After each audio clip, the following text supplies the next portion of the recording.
마태복음 9장 35절에서 38절 말씀을 가지고 일꾼들을 더 보내소서라는 제목으로 함께 은혜 나누고자 합니다. 오늘 말씀은 마태복음 8, 9장에 나온 기적 이야기를 요약한 것입니다. 사실 예수님의 기적은 셀 수 없이 많은데 몇 가지만 대표적으로 써놓고 나머지는 수많은 마을을 두루 다니면서 치료하시고 선포하셨다, 이렇게 요약해 놓은 겁니다. 그러면은 성경에 나와 있는 것만이 다가 아니라 기록되지 않은 수많은 얘기들이 있다는 것입니다. 그 외에도 모든 갈릴리 지역을 다니면서 기적을 행하셨는데요. 바로 앞절에 뭐가 나와 있냐면 바리새파 사람들이 예수님의 사역을 비난하는 내용이 나옵니다. 귀신 들렸다라고. 하지만 예수님은 그래도 아랑곳하지 않고 모든 도시와 마을을 다니면서 전하셨다 하는 것입니다. 오늘 말씀은 단순히 기적 이야기만 요약한 것이 아닙니다. 5장에서 7장에 나온 천국 복음을 선포하신 것도 함께 포함해서 요약하고 있습니다. 왜냐하면 가르치시고 선포하시고 치료하셨다고 했기 때문에 5장부터 7장까지 전체를 연결해서 그렇게 요약하고 있는 것입니다. 우리가 흔히 생각할 때 5장에서 7장까지 산상수훈은 수많은 교회에서 설교하고 수도 없이 설교하고 일반 세속적인 책들에서 다루지만은 기적 이야기는 딱 덮고 설교하는 분들이 거의 안 계세요. 제가 깜짝 놀랐어요. 인터넷을 찾아도 설교한 분들이 거의 손꼽을 정도로밖에 안 됩니다. 그러나 이 이야기는요, 5장 7장과 8장 9장이 연결되어 있는 것입니다. 5장 7장은 말씀으로 가르치신 것이고 8장 9장은 눈으로 복음을 보여주신 것입니다. 그래서 우리는 반드시 연결해서 읽어야 됩니다. 오늘 이제 그게 끝나는 부분에 있습니다. 그래서 예수님은 항상 가르치시고 선포하시고 기적을 행하셨습니다. 가르침과 선포하심이 뭐라고 했습니까? 제가 천국 복음을 귀로 듣게 해준 것이고, 치료하신 것은 천국 복음을 눈으로 보고 확인할 수 있게 해주신 것입니다. 그래서 가르침과 선포하심과 치료하심을 요약한 오늘 말씀 바로 뒤에 뭐가 나오냐면 제자들을 파송하는 이야기가 또 나옵니다. 이것을 연결되는 것입니다. 그래서 5장부터 9장까지 가르치고 치료하시고 선포하신 것은 결국 목적이 뭡니까? 제자들을 파송하기 위해서입니다. 궁극적인 목적은 제자들을 훈련시켜서 파송하는 것입니다. 예수님 혼자서 모든 사역을 다 하시지 않으셨습니다. 몸소 시범을 보인 뒤에 그 다음에 제자들에게도 똑같은 일을 하게 하신 겁니다. 그래서 예수님은 제자들을 데리고 갈릴리의 모든 마을을, 도시와 마을을 다니시면서 가르치고 선포하시고 치료하셨습니다. 그 이유는 성경에서 뭐라고 말합니까? 무리들을 불쌍히 여기셨기 때문이다 라고 했습니다. 예수님 앞으로 몰려오는 무리들은 많은데 그 무리들을 하나도 놓치지 않고 다 구원하려고 하니까 사람이 부족합니다. 그래서 추수할 일꾼을 더 보내달라고 기도하라 하고 명령하고 있습니다. 오늘 말씀에서 명령은 기도하라는 겁니다. 추수할 일꾼을 더 보내달라고 기도하라. 청하여라, 이 말은 하나님께 청하라는 말이니까 기도하라는 뜻입니다. 그래서 첫 번째로 모두에게 선포하신 예수님을 볼 수 있습니다. 오늘 말씀 9장 35절은 마태복음 4장 23절과 거의 똑같습니다. 글자 하나 안 틀리고 똑같은 건 아니고 다 똑같은데 다른 것은 4장 23절은 온 갈릴리를 두루 다니시며 이랬고요. 오늘은 모든 도시와 마을을 두루 다니시며, 그래서 온 갈릴리가 모든 도시와 마을로만 바뀌었고 나머지는 완벽하게 똑같습니다. 그러면 4장 23절을 봐야 됩니다. 거기 무슨 얘기가 나오냐? 거기에 보면 제자들을 부르신 뒤에 그렇게 하신 겁니다. 제자들을 처음 부르셔서 온 갈릴리를 다 다니면서 그렇게 하신 거고요. 가르치고 선포하시고 치료하신 것이고, 이것이 뭡니까? 제자들을 데리고 다니면서 시범을 보인 겁니다. 이것은 마치 교육대학 학생들이 실습하는 교생 실습과도 같습니다. 제가 교사 시절에 4년간 교육대학 학생들을 지도하는 일을 맡았습니다. 제 자랑 같지만 아무나 하는 게 아닙니다. 그 자리를 거쳐가면 그 다음에 승진하는 자리였고요. 무려 30대 1의 경쟁을 뚫고 들어갔습니다. 제가 음악교사 한 사람 뽑는데 그런데 지금 제가 자랑하는 게 목적이 아니고 보통 한 변에 10명쯤 교육대학 학생들이 들어와서 제가 가르치는 교실에 와서 그냥 삽니다. 계속 하루 종일. 2학년 때는 일주일간 참관을 합니다. 참관 실습을 하는데 일주일 내내 아침부터 해질 때까지 제가 하는 모든 것을 다 보고 기록하며 배웁니다. 그리고서 참관록을 써서 제게 제출하면은 제가 그것을 보고 지도를 해주고 함께 대화를 나눴습니다. 3학년 때는 4주간 와서 수업을 받는데 그 수업 실습을 하는데요. 교생들이 수업 계획서를 짜서 미리 제출하면 제가 첨삭 지도를 해서 오케이 하면은 제가 허락을 해야 그 다음에 교단에 설 수 있습니다. 저는 그들의 시간표를 짜주고 조언을 해줬습니다. 4학년 때는 수업뿐만 아니라 전반적인 실무까지 직접 해보고 합니다. 그들의 실습은 처음에 첫 주는 참관만 하지만 나머지는 계속 본인들이 직접 번갈아 가면서 가르치는 겁니다. 아이들이 다 돌아가고 나면은 조용한 교실에 교생들과 제가 마주 앉아서 대화를 합니다. 평가회를 갖는 겁니다. 하루 동안 있었던 일을 함께 나누고 또 교생들이 한 것을 잘잘못을 지적해주고 이런 일을 했습니다. 제가 이 얘기를 왜 하냐면요. 4장 23절은 마치 교육대학 2학년생들의 참관 실습과도 같습니다. 처음에 모집해서 초년병들입니다. 이들에게 뭡니까? 보여주기만 하는 것입니다.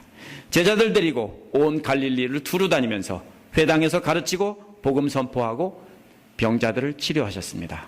이때는 제자들은 뭐라 하겠습니까? 참관만 했습니다.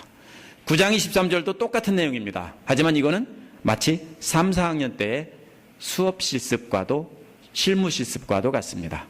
예수님을 따라다니면서 참관하고 그 다음에 뭡니까? 직접 행하게 하기 위한 것입니다. 제자들은 마치 제가 하던 것을 그대로 따라하던 교육 실습생처럼 예수님의 사역을 그대로 보고 따라했던 것입니다. 복음서를 자세히 관찰해 보면 예수님께서 가르치고 선포하시고 치료하신 사역이 다 제자들을 위한 것이다 라는 것을 알 수 있습니다. 왜 그러냐면요, 때로는 수많은 사람들이 몰려와서 밤새도록 치료도 해줬지만 때로는 뭡니까? 수많은 사람이 몰려왔는데도 배 타고 갈릴리 건너편으로 건너가기도 하셨습니다. 치료해달라고 매달리는 사람들을 매정하게 뿌리치고 돌아서서 가셨어요. 이것은 예수님이 한 사람 한 사람을 치료하는 데 목적이 있지 않았다는 걸 가르칩니다. 뭡니까? 이것이 마치 뭡니까? 가르치고 선포하시고 치료하신 것 중에서 제자들과 조용히 이야기할 기회가 필요했던 겁니다. 그게 뭡니까? 제가 수업 끝나고 교생들과 함께 평가회를 갖는 것과 똑같습니다. 이것은 마치 그 평가회와 똑같은 것인데요. 왜 그렇게 예수님은 제자를 양육하는 일에 온 힘을 기울였을까요? 예수님의 3년 반의 사역은 완전히 제자 훈련입니다. 이유는 한 사람이라도 더 구원하시려는 겁니다. 근데 짧은 3년 반 동안 모든 사람을 구원할 수 없었던 거예요. 그래서 예수님은 초점을 맞췄던 것이 다른 사람들에겐 미안하지만 따르는 제자들만 훈련하는데 집중하신 겁니다. 그렇게 치료해달라는 사람도 뒤로 멀리하고 갈릴리 건너편으로 건너가신 것이고요. 예수님께서 떠나신 뒤에도 예수님께서 하셨던 것과 똑같은 사역을 제자들이 이어나가고 그걸 바라셨던 겁니다. 그것이 돼서 오늘날까지 제자들이 이어져서 복음이 오늘날 온 세계에 퍼진 것입니다. 우리 35절에 보면 모든 도시와 마을을 두루 다니셨다고 했는데 갈릴리의 모든 도시와 모든 마을을 다 다녔다는 뜻입니다. 전에도 다니고 또 한 번 싹쓸이를 한 겁니다. 얼마나 될까요? 모든 도시와 마을이. 1세기에 살았던 역사가 조세푸스의 기록이 참 너무나 고마워요. 성경을 기록한 게 아니라 유대인들의 생활 기록 이런 걸 다 해놨는데요. 거기에 보면은 뭐라고 하냐면은 약 200개의 도시와 마을들이 갈릴리에 있었다라고 기록합니다. 엄청나죠? 근데 갈릴리가 얼마쯤 되냐면요. 가로가 40마일, 세로가 70마일 정도 됩니다. 그런 곳에 그렇게 조그만 지역에 어떻게 200개 되는 마을이 있었을까? 조세푸스가 뭐라고 했냐면요. 비옥한 토양 때문에 사람들이 몰려들었고 그래서 가장 작은 곳이 15,000명의 주민이 있었다. 그럼 곱하기 200 하면은 최소한 얼마입니까? 빨리 계산해 보세요. 300만 명입니다. 최소한 300만 명입니다. 그래서 제가 거금을 들여서 이스라엘에서 제작한 지도를 샀는데요. 이게 그냥 지도가 아니고 릴리프입니다. 튀어나와 있습니다. 그런데 여기가 이제 그 아브라함이 살았던 사막 지역입니다. 브엘셰바가 있고 이쪽 이게 사막입니다. 색깔이 다르죠? 그런데 여기가 예루살렘이고 여기가 갈릴리입니다. 색깔을 딱 봐도 뭡니까? 푸르스름하죠? 제가 가봤는데 여기는 타 죽는다면요. 그 피부가 따끔따끔할 정도. 여기도 물론 뜨거운데 여기는 뭡니까? 비가 내립니다. 그래서 나무가 있고 풀이 있고 한국과 비슷하게 생겼어요. 여기는요. 그냥 빨간 흙이에요. 네바다 사막 같아요. 그렇기 때문에 여기에 엄청나게 많은 사람들이 몰려 살았습니다. 오늘날도 마찬가지입니다. 한국처럼 비가 적당히 오고 푸른 숲이 있고 풀이 있는 곳에는 사람들이 많이 몰려 살았습니다. 하지만 오스트레일리아나 사막지역 또 미국의 건조한 지역은 아주 적은 인구가 삽니다. 제가 컴퓨터를 가지고 한참 씨름을 해서 통계를 조사해 봤습니다. 미국에서 가장 인구가 적은 스테이트가 어딘가 했더니 와이오밍입니다. 와이오밍에서부터 거꾸로 숫자가 많은 대로 세서 보니까 26개 주를 다 합치니까 남한 인구와 똑같습니다. 미국의 26 스테이트를 모두 인구를 합치면 남한의 인구입니다. 남한의 크기가 얼마나 합니까? 켄터키만 합니다. 조그만한 주 켄터키만 한데 그만한 곳에 미국의 26개 주의 인구가 다 합친 만큼이 삽니다. 상상이 되세요? 그게 바로 우리 조국이에요. 이게 뭡니까? 그러면 예수님 당시에 조그만 갈릴리에 200개의 도시가 살았다는 것은 땅이 좋고 기름지기 때문에 농사 짓기 좋고 목축하기 좋기 때문에 수많은 사람들이 몰려 살았다는 뜻입니다. 그런데 예수님은 그 지역을 다 다니면서 가르치고 선포하시고 치료하신 겁니다. 강조된 단어가 뭡니까? 여기서 모든이라는 말이에요. 예수님은 모든 도시와 마을을 다니셨습니다. 그리고 온갖 질병과 아픔이란 말도 온갖도 역시 똑같은 말입니다. 모든이란 말입니다. 모든 질병과 모든 아픔을 치료해 주셨습니다. 그렇다면 뭡니까? 예수님은 모든 지역을 다 다니면서 모든 사람들을 다 치료해 주기를 원하셨다라는 뜻입니다. 여기서 도시와 마을의 차이가 뭡니까? 인구수일까요? 죄송하지만 아닙니다. 옛날에 성벽이 있느냐 없느냐에 따라서 성벽이 있으면 시티고 성벽이 없으면 빌리지입니다. 그래서 물론 인구가 많은 곳에 성벽이 있었겠지만요. 그래서 갈릴리에 수많은 성벽이 있는 도시가 있었고 성벽이 없는 마을이 있었습니다. 이것을 보면 왜 예수님께서 이스라엘 중에서 예루살렘으로 오시지 않고 갈릴리로 오셨을까 하는 것을 이해할 수 있습니다. 갈릴리는 인구 밀도가 가장 높은 지역입니다. 게다가 갈릴리는 이스라엘 중심에서 멀리 떨어진 최고 변방입니다. 이스라엘은 오랫동안 노예살이를 했는데요. 하지만 예수님 오시기 전에 약 80년 동안 80년 전에 예수님 오시기 80년 전쯤에 그게 아닙니다. 163년인가부터 약 80여 년간 독립국가를 이뤘던 기간이 있었습니다. 그것을 하스모니안 왕조라고 부르는데요. 그 중에서 아리스토블루스라는 사람은 기원전 104년, 105년 동안 1년간 통치를 했습니다. 근데 이 사람이 북부 갈릴리 지방을 점령하고, 원래 이방 사람들입니다. 점령하고 강제로 다 할례를 시켰습니다. 그리고 이스라엘을 만들었습니다. 어떻겠습니까? 그러면 할례를 받았어도 100% 이스라엘 취급해 줄까요? 물론 남부 갈릴리는 이스라엘이었지만 북부 갈릴리는 이방 사람들이었어요. 그런데 이런 사람들이 섞여 사는 곳이 그쪽입니다. 아무리 할례 받았어도 반쪽 유대인이에요. 헤로드 왕도 에돔 사람이었는데 강제로 그 당시에 할례를 시켜가지고서 이스라엘로 만든 지역이에요. 그러다 보니까 헤로드 왕도 굉장히 괴로워했습니다. 그것 때문에. 그래가지고서 잘하려고 엄청 애를 썼습니다. 그러면 뭡니까? 변방일 뿐 아니라 무시당하던 사람들이 많이 모여 살던 지역입니다. 마치 조선시대의 함경도와 같은 곳입니다. 예수님이 갈릴리에 오셔서 사역한 이유는 무시당하고 억압받는 사람들이 많이 모여 있었다는 것입니다. 그런 사람들일수록 하나님을 의지하고 복음의 마음의 문을 열기가 좋기 때문에 전략적으로 무시당하고 쫓겨난 사람들이 바글바글 모여있는 그 지역에 가셔서 예수님은 사역을 하신 거예요. 왜 갈릴리에서만 다니셨는지 이해할 수 있죠. 짧은 기간 동안 가장 효율적으로 많은 사람을 길러내기를 원하셨던 겁니다. 예수님은 당시에 사회에서 쫓겨나고 소외된 사람들이 밀집되어 있는 지역을 다니시면서 세 가지를 하셨습니다. 첫째, 회당에서 가르치셨습니다. 가르치셨다는 말은 유대교 율법의 토라를 가르쳤다는 말입니다. 해석했다는 말입니다. 마태복음 5장에서 7장에 나오는 것도 역시 토라에 나오는 내용들을 다시 해석해서 가르쳤습니다. 너희가 이런 것을 들었는데 나는 이렇다. 계속 이렇게 말씀하시는 것이 바로 토라를 해석하는 것이 바로 마태복음 5장에서 7장입니다. 예수님은 단순히 유대교 랍비들처럼 율법을 해석해 주는 데서 그치지 않았습니다. 그것이 뭐와 이어집니까? 바로 이어 나오는 하늘나라의 복음을 선포하는 것과 바로 연결되어 있습니다. 따라서 가르치신 것과 하늘나라의 복음을 선포하는 것은 분리될 수 없습니다. 항상 가르치시고 나서 그 다음에 하늘나라의 복음을 선포하신 겁니다.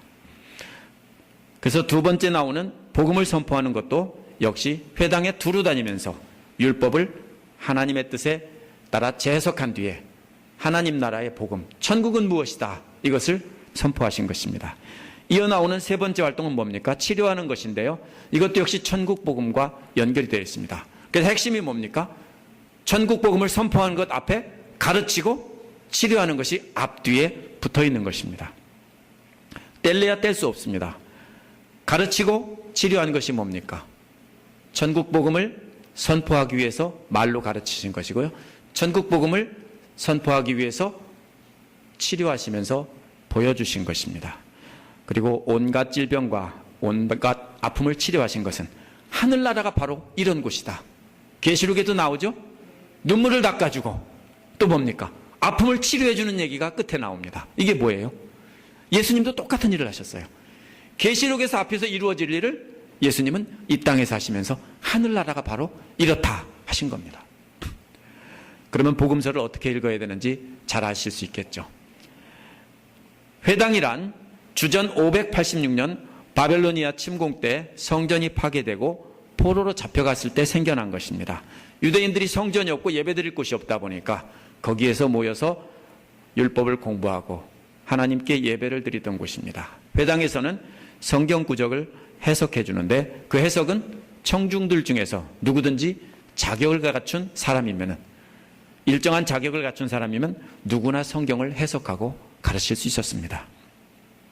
또 여행 중인 랍비나 자격을 갖춘 사람들이 방문하면 역시 뭡니까? 이러한 특권을 누릴 수 있었습니다. 오늘날도 어떤 목사님들 방문하면 설교 한번 해주시라고 부탁하는 것과 비슷합니다.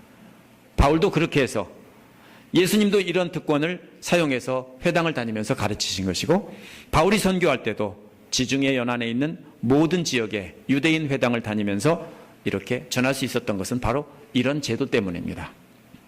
예수님은 특권 사회계층들에게 복음을 선포하신 것이 아닙니다. 예수님은 모든 사회계층에게 전하기를 원하셨습니다. 다 하셨어요, 실제로. 그런데 대부분 성경에 기록된 것은 종교 지도자들에게 쫓겨나서 복음을 들을 수 없는 사람들에게 나가셔서 들려주시고 보여주신 이야기를 지금 기록하고 있는 겁니다. 왜냐하면 상류층 사람들은 항상 들을 수 있었어요. 배울 수 있었어요. 깨달을 수 있었지만 소외계층들은 그 기회조차 박탈되었기 때문입니다.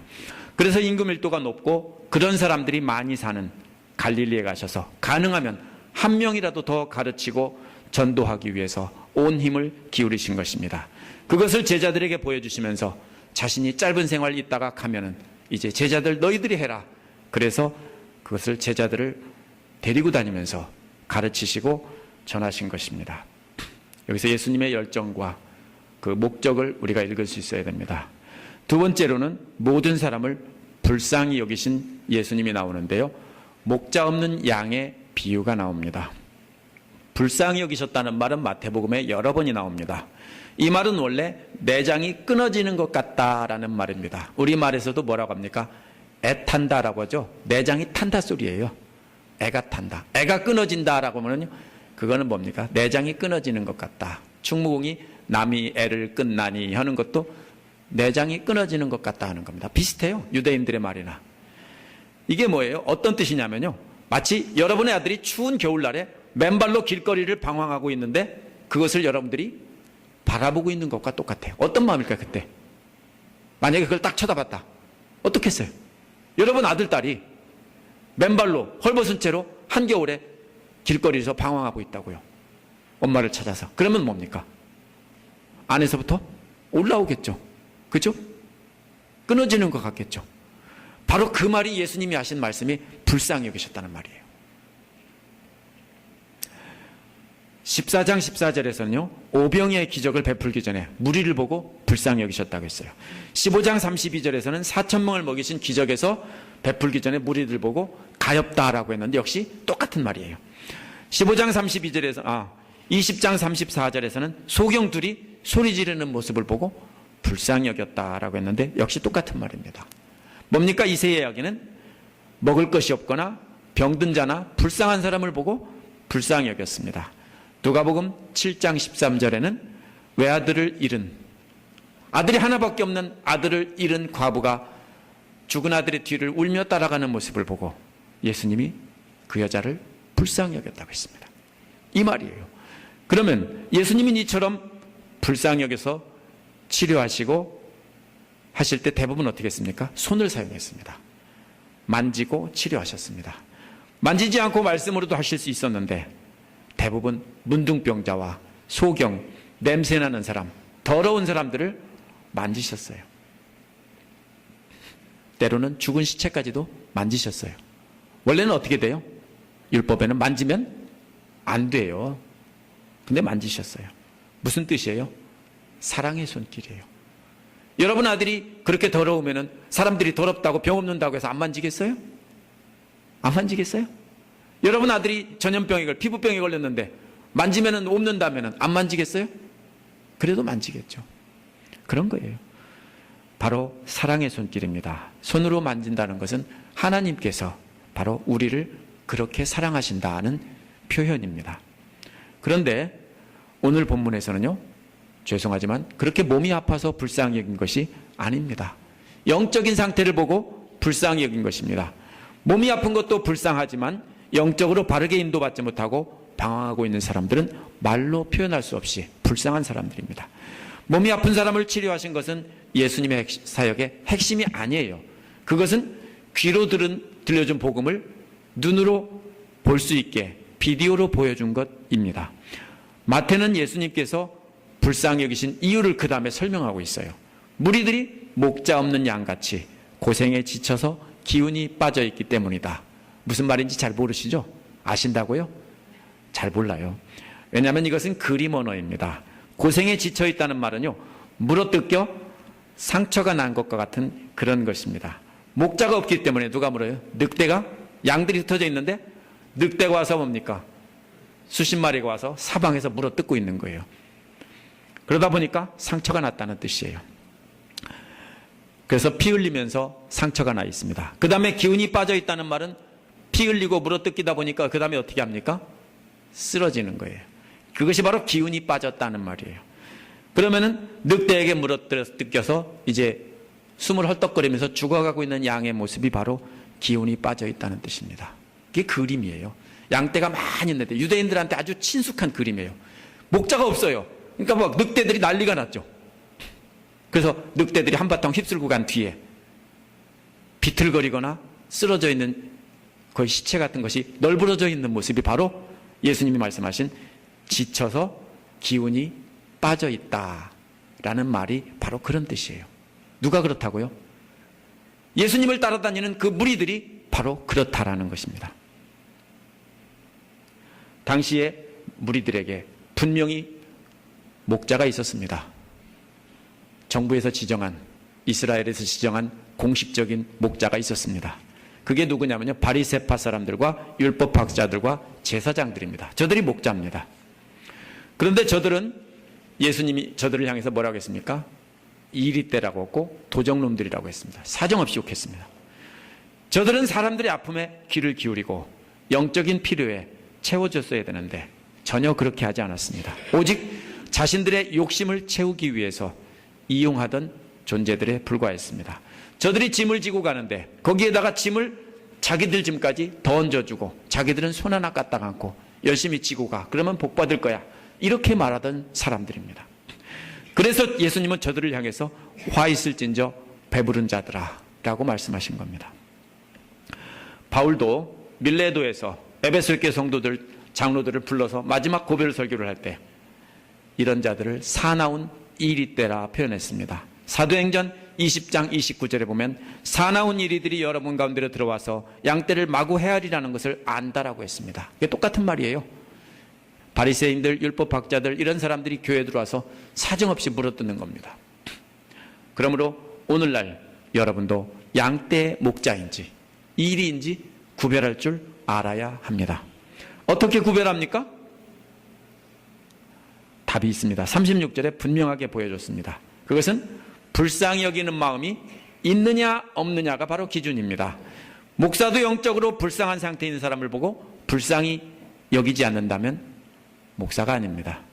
여러분도 여러분이 가르치거나 인도하는 사람이, 전도한 사람을 불쌍히 여기는 마음이 없다면 여러분은 목자가 아니고 이리일 뿐입니다. 구별하실 수 있겠습니까? 여러분이 그동안 인도하면서 흉보고 헐뜯고 해쳤다면요, 불쌍히 여기는 마음이, 올라오는 마음이 없었다면요, 뭐였어요? 일이었다는 거예요. 왜냐하면 사람은 말 때문에 상처를 받게 돼 있어요, 항상. 근데 그게 동기가 뭡니까? 나는 좋은 뜻에서 말해주는데 뭐가 없습니다? 사랑이 없이 그냥 내뱉다 보니까 상대편에게는 뭡니까? 물어뜯는 게 되는 거예요. 기준이 뭐예요, 지금요? 아래서부터 올라오는 불쌍히 여기는 마음이 있느냐 없느냐예요. 그게 없으면 뭐예요? 일이고, 있으면 뭐예요? 목자예요.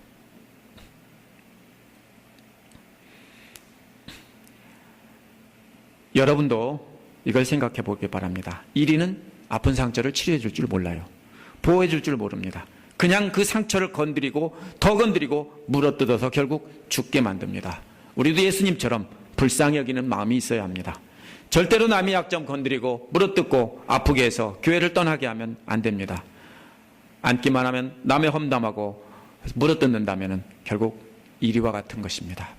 그렇게 하시는 분들은 뭐가 없기 때문입니까? 내 자식같이 여기는, 불쌍히 여기는 마음이 없기 때문입니다. 절대로 그렇게 하면 안 됩니다. 불쌍히 여기는 마음을 가져야 합니다. 그것이 예수님의 마음입니다.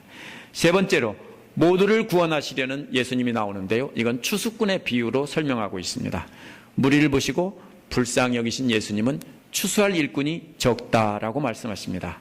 앞에서는 목자를, 지도자들을 목자에 비유했다면 여기서는 추수할 일꾼에 비유하고 있습니다. 추수가 뭡니까? 구원과 심판을 동시에 가리킵니다. 마태복음 13장 30절에 보면 밀과 가라지의 비유에도 추수할 때 알곡은 걷어들이고 가라지는 모아서 불태운다라고 했습니다. 따라서 추수할 일꾼이 알곡은 모아들이고 뭡니까? 가라지는, 알곡은 모아서 하나님의 곳간에 모아들이는 역할을 합니다. 37절에서 추수라는 말에 가라지를 불태운다는 말은 생략되어 있지만 그것은 초점이 아니기 때문에 생략해 놓은 것 뿐입니다. 그렇다면 거기에도 역시 심판의 의미가 들어있는 것입니다. 계시록, 모아서 불태우는 모습이 계시록 14장 14절에서 20절에 나옵니다. 추수는 구원의 추수인 동시에 심판의 추수입니다. 이걸 분명히 아셔야 됩니다.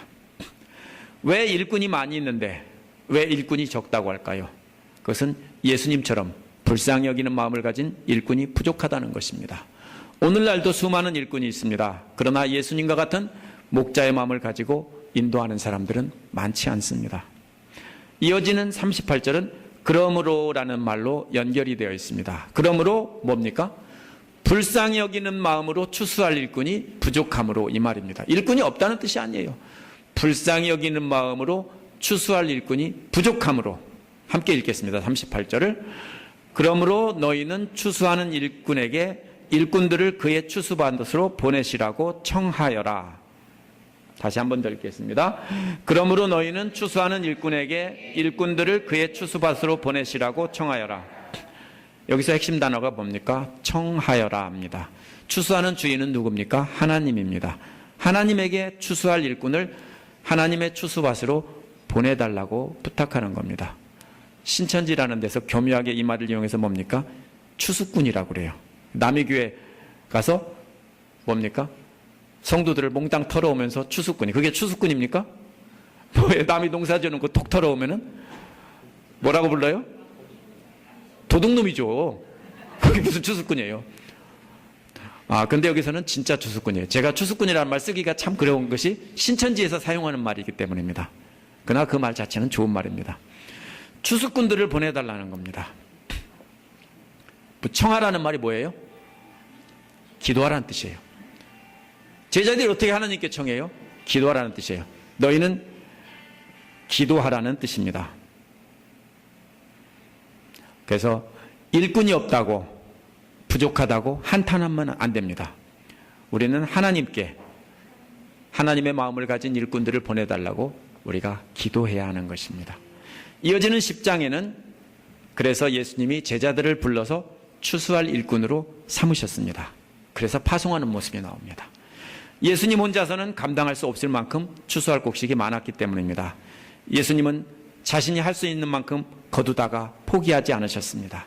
예수님은 눈에 보이는 사람을 다 거두고 싶으셨어요. 그래서 사람들을 거두기보다는 제자를 양육하신 거예요. 우리도 예수님 마음을 가지고 만나는 사람마다 다 전도하고 내가 혼자 다 양육하려고 하면 뭡니까? 쓰러질 수밖에 없어요. 그렇게 다 뭐예요? 지쳐요.